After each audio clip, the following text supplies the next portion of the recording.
కేవలం తినకుండా కూర్చుంటే ఫలితం ఇవ్వరు. సత్కథాశ్రవణం, మీరు ఏదో భగవత్ సంబంధమైన విషయాన్ని వింటూ ఉండాలి ద్వాదశి ఘడియలు వచ్చేవారు.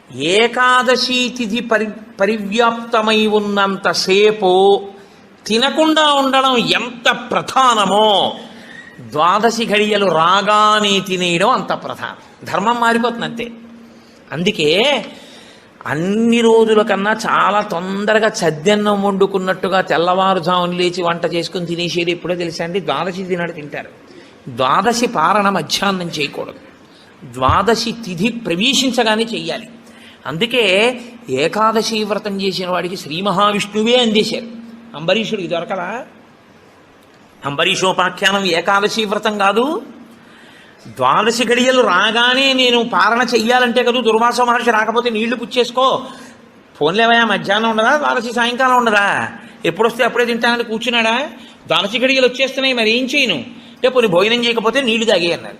నీళ్లు తాగేస్తే కదా ఆయనకు పాపం వచ్చింది. కాబట్టి ఏకాదశి వ్రతం నాడు ఉపవాసం ఎంత ముఖ్యమో ద్వాదశి తిథి ప్రవేశించగానే ద్వాదశి ఘడియ తగలగానే అన్నం తినేయడం అంత ముఖ్యం.